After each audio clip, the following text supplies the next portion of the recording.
Welcome back to Double Down University. I'm back at you guys with another NFL Prizepicks video for Thursday Night Football. And tonight we have an ugly, terrible, and bad matchup between the Washington Commanders and the Chicago Bears. But it's my job to do the best to find some value for you guys. And I have 6 props for you guys, but in reality it's 5. But I have one hedge player, which is DJ Moore, and we'll get into him coming up. So the first prop I have for you guys is Brian Robinson Jr. over 16.5 rushing attempts. The next one is DJ Moore over 15.5 receiving yards, as well as DJ Moore over 6.5 receiving targets. We have Trenton Gill over 4.5 punts, as well as Justin Fields over 0.5 interceptions. And last but not least, Sam Howell over 14 rushing yards. So let's get into it. So let's start off with punts. Let's get that one out the way first. So with punts, I was looking at it and I seen on a lot of the sports books they have them projected to get only 19.5 points. So with them being projected to only get 19.5 points, in my opinion, I think that's going to call for a lot of punts, a lot of stalled out drives. But then also when I was digging a little bit deeper into this matchup, I found a gem on why they could be facing a lot of punts too as well. So let's go through my notes. So basically, the referee for this game is Scott Novak, and he has been the second most profitable referee for the under since 2020, going 32-19. He tends to call a lot of delay of games and false start penalties at a high rate, and that is one thing that the Bears are susceptible and vulnerable to, is both calls, delay of games, and false starts. And Novak tends to call penalties on the home team at one of the highest rates every year, which that equates to less of a home field advantage. And I think that the Bears overall, they have a type of team where they're not good from playing what I call off script, where it's not second and short, third and short, where it's second and long and third and long. I think that they will struggle in those environments, in those situations. So all we really need is like a penalty or two to stall out a couple drives in order to get some punts, as well as just Justin Fields, either incompletions or, missed throws, things of that nature, which I think is possible. But if Washington forced them in a lot of off schedule, off script type of, late in the drives where it's 2nd and 19 or 3rd and 19, 3rd and 15, 3rd and long, then they would be able to get off the field, and that will bode well for us in punts. So that's punts over 4.5 for the Bears. And then let's go to Justin Fields. So Justin Fields, his interception, this is just purely off of, I just think that Washington will create a lot of pressure for them up front with their front four, with Chase Young finally getting, back healthy a little bit. Jonathan Allen, they just have monsters on the line. Montez Sweat, they have guys that can get, to him and pressure him. And all you really need for Justin Fields is just to speed up his clock in his head of throwing, and he will throw an interception. As we can see here, he has thrown 1 interception against Green Bay, 2 against Tampa Bay, 1 against Kansas City, and then 1 last week, even where, Denver made him look like he was Dan Marino back there in the pocket last week. So I don't buy last week's performance. I think that's an anomaly. And if you watch Denver at all this year, you know that Denver is just terrible at defense. Like, it's a human turnstile. Like, I was watching one play where DJ Moore just got behind I think they were playing cover 2 coverage, and the cornerback was supposed to sit in like a cloud coverage and underneath, and DJ Moore just ran right by him, and the cornerback didn't even try to like carry the route to to his help, which was the safety in that spot that was playing in that quarter of the field or the half of the field.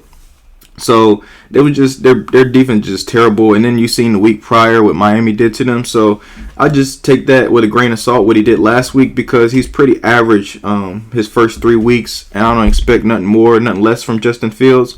So I really like interception. And then also I think Washington have a good enough secondary where they can pick off a pass or tip. All we need is a tip pass that somebody gets lucky and catches. So I really like his interception tonight as well. I think they'll be able to put a lot of pressure on him, whether it's via blitz. And then also their defensive coordinator, Jack Del Rio. So he's been around for a long, long time. And another thing about Fields, if you are skeptical about taking his, just taking his interception, you can go with his rushing attempts, because that seems to be his way out. If he doesn't throw the ball, or he's always a one read quarterback. So if his one read isn't open, he tends to just take off and run. So that could be a hedge spot for his interception as well, if you're comfortable with that. And then moving on to Brian Robinson. One thing is stuck out to me like a sore thumb is when you look at his game log, basically they have 2 wins, 2 losses, and what the biggest difference between the wins and losses is his attempts. So against Arizona they won, he had 19 attempts, and then against Denver they won, he had 18 attempts, and then against Buffalo and last week against the Eagles he had 10 and 14 attempts. So anytime he's in like a negative, but I wouldn't say last week was a negative game script for them, because they were in the game majority of the time. They just didn't give him the carries, so he needed like a couple carries to go over last week. But against Buffalo, they just got the doors blown off of them, so he only had to rush 10 times out of the whole time that they, and then he ran 6 routes. So he's not really a big threat in the passing game as well.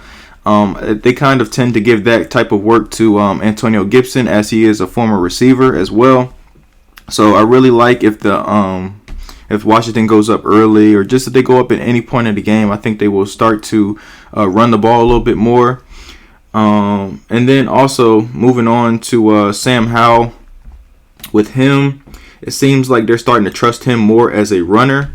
As the season progressed on, as you can see, he had 2 attempts against Arizona, 2 attempts against Denver, 1 attempt against Buffalo, and then 6 attempts last week for 40 yards. So he's going over this number, which it was originally at 12.5, but they bumped it up to 14. But I still think this is a good line for him, especially with the last 2 weeks how it's been trending. And really, if he's been averaging like 5.5 yards a carry, 6.5, 18 yards a carry, and then 6.7. So if he's getting anything of chunks of 6, he should be able to go over this line in maybe 3 attempts. So, and then also looking at the Chicago, like how they manage quarterbacks against them. So week 1, who did they play week 1? I think, they played the Packers week 1. So Jordan Love, he went under this line just slightly by like 3 yards, which he only had 3 rushing attempts and got 12 yards. Baker Mayfield went over this. He had 6 rushing attempts and had 17 yards. Patrick Mahomes only took him 3 attempts to get 28 yards. And Russell Wilson, even though he's not much of a rusher, he had 4 attempts for 13 yards, which he missed by 2 with the new line as opposed to the original line. So I really, really like him to kind of get back to, them using him in like his form, like how he was at Carolina, where he was a little bit of a runner. They try to, just stay on schedule in their offense and keep the chains moving. I think they will use him more as a runner. So I really, really like his rushing yards in this matchup as well. And then let's see, what else did we have for you guys? DJ Moore. So DJ Moore, let's type him in here. DJ Moore. With him, the reason why I want to kind of hedge him, because like I said, Justin Fields is his quarterback, and I don't trust that guy with anything. But his targets has been going up since week 1, as he's only had 2 targets week 1 for 25 yards. But then that also goes to you guys have to take matchup into account too, as well as Green Bay had Jair Alexander going up against him, so that's why he had 2 catches for 25 yards. But he wasn't targeted much. He was targeted 2 times in that game, which is unacceptable for somebody that you trade that much capital to get. A bona fide number 1 receiver.